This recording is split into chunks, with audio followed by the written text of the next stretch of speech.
الرحمن الرحيم. الحمد لله الذي فقه في دينه من اصطفاه من العلماء، وزين أمة سيدنا محمد صلى الله عليه وسلم بالصلحاء والعلماء، وجعلهم كواكب يهتدي بهم في كل ضال في حلق الظلام والجهلاء، وفضلهم بأنواع الكرامات، فمنهم من قضى نحبه ومنهم من ينتظر وما بدلوا تبديلا.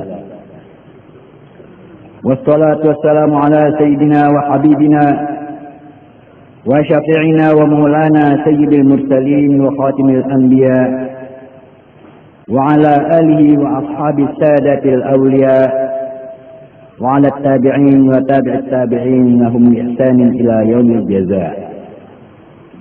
قال الله تعالى في كتابه العزيز: إنما يخشى الله من عباده العلماء. وقال رسول الله صلى الله عليه وسلم: اذكروا محاسن موتاكم. صدق الله العظيم وصدق الرسول الكريم. Membaca manakib seseorang yang telah mendahului kita menghadap Ilahi, termasuklah kita mengenang dan mengingat kembali kebaikan-kebaikan mereka, maka tergolonglah kita dalam lingkungan orang yang mengamalkan hadis yang tersebut di dalam muqaddimah tadi, yang artinya ingatlah atau kenang kembalilah kebaikan-kebaikan orang mati yang di antara kamu. Apalagi membaca manakib seorang aulia Allah Ta'ala seperti Datuk kita Syekh Muhammad Arsyad Al-Banjari, sebagaimana yang kita yakini bahwa beliau adalah seorang aulia Allah, maka pada ketika dibaca manakib beliau dalam suatu majlis, sekurang-kurangnya pada ketika hari lahir beliau atau wafat beliau, niscaya Allah Ta'ala turunkan beberapa rahmat atas orang yang membacanya dan yang hadir mendengarkannya. Amin, Allahumma amin.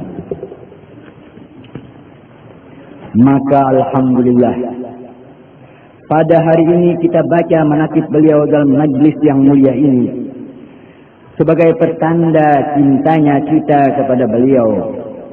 Semoga Allah menurunkan limpahan rahmatnya dan maghfirahnya kepada kita semua. Amin ya rabbal alamin. Hadirin yang dimuliakan Allah, Datuk Syekh Muhammad Arsyad dilahirkan di tengah-tengah keluarga yang soleh dan solihah dari pasangan suami istri yang berbahagia, yaitu Abdullah dan Aminah. Dilahirkan lebih 3 abad yang silam, tepatnya pada malam Kamis 15 Safar 1122 Hijriah, pukul 3 dini hari di suatu kampung yang bernama Logabang. Dalam usia 7 tahun, Syekh Muhammad Arsyad sudah sanggup berpisah dengan kedua orang tua, tinggal bersama Sultan di Keraton Martapura untuk belajar berbagai ilmu agama. Sejak kecil beliau sudah tertanam cintanya kepada ilmu-ilmu agama, yang tentunya hal itu tidak terlepas dari upaya kedua orang tua beliau mendoa sejak beliau di dalam kandungan ibu beliau yang bernama Aminah, agar kelak anak yang sedang dikandung menjadi seorang yang alim lagi zahid. Kecerdasan pikiran dan kepandaiannya sudah tampak sejak kecil, melebihi teman sebayanya. Sesudah dewasa dan ilmu penuh di dada, beliau pun dikawinkan dengan seorang perempuan yang salihah pula.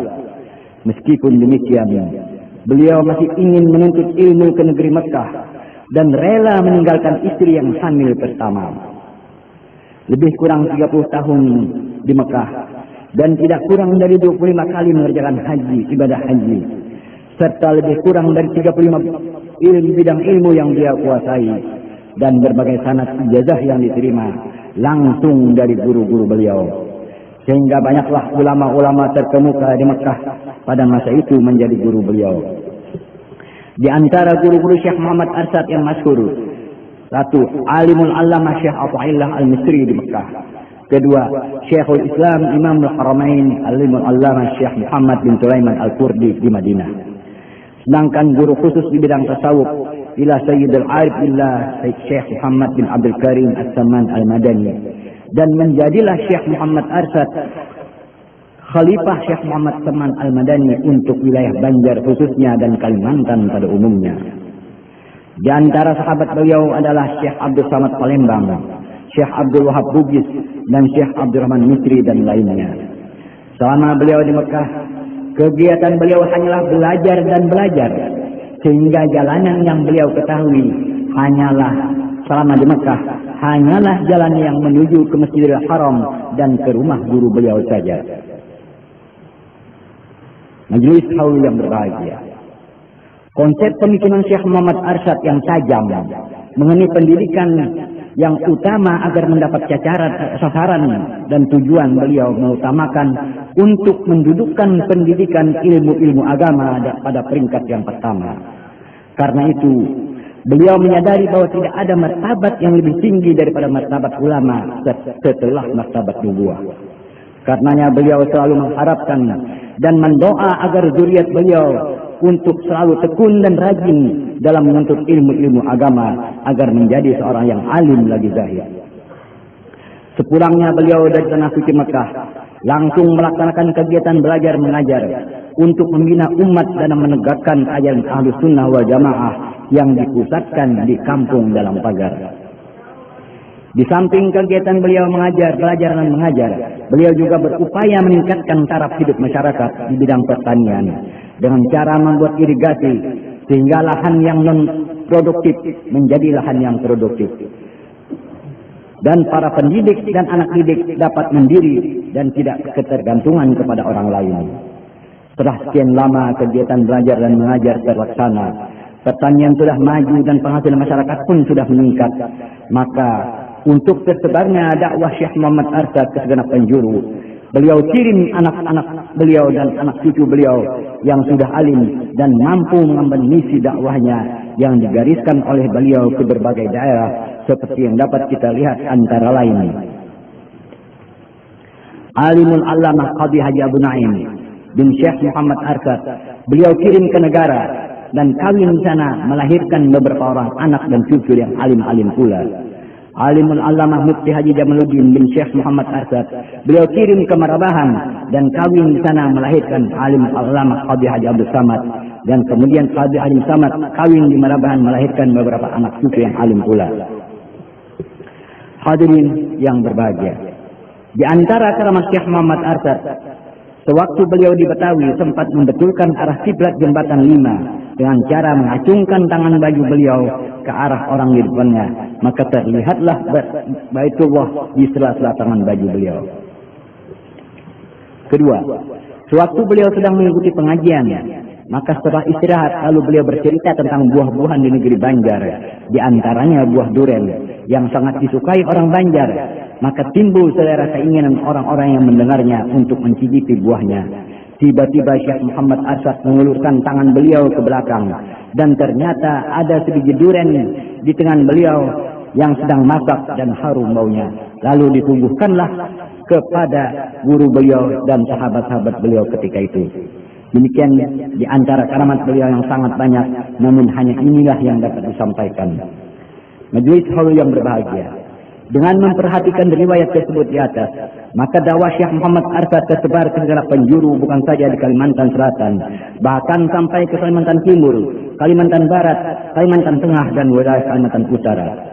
Di samping itu pula Syekh Muhammad Arsyad juga berdakwah melalui tulisan dan karya tulis beliau yang tersebar adalah kitab Sabilal Muhtadin, yang sampai pada saat ini masih dibaca orang baik di Kalimantan, Jawa, Sumatera, dan Malaysia.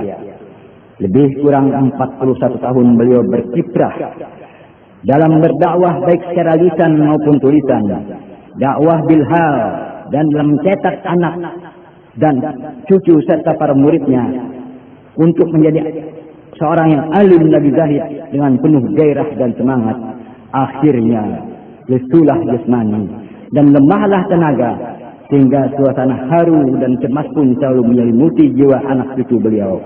Karena khawatir akan kehilangan orang tua atau ayah, nenek dan pembimbing dalam meniti kehidupan. Namun akhirnya kecemasan dan kekhawatiran ditinggalkan, tak dapat dielakkan. maka kembalilah jadinya Maulana Syekh Muhammad Arsad dengan jiwa yang damai memenuhi panggilan ilahi pada malam Selasa 6 Syawal 1227 Hijriah antara Isya dan Maghrib. Inna lillahi wa inna ilaihi raji'un. Seiring dengan derayan air mata duka anak cucu dan kerabat serta para murid, hujan pun turun dengan derasnya sehingga membanjiri sungai-sungai yang memungkinkan wasiat Syekh Muhammad Arsad dilaksanakan untuk dimakamkan di Kalampayan. Allahumma hulla ruhu fi mahallil abrar wa taghammadahu bi rahmati ana al-laili wa ana wan-nahar bi rahmatika ya ghaffar ya rahim ya ghaffar waj'alillahu fi qabrihi qadhiya wan-nur wal fushata was-surur wal bahjatu wal qubur innaka malikun rabbun ghafur wa sallallahu ala sayyidina Muhammadin wa ala alihi wa sahbihi wasallam walhamdulillahi rabbil alamin.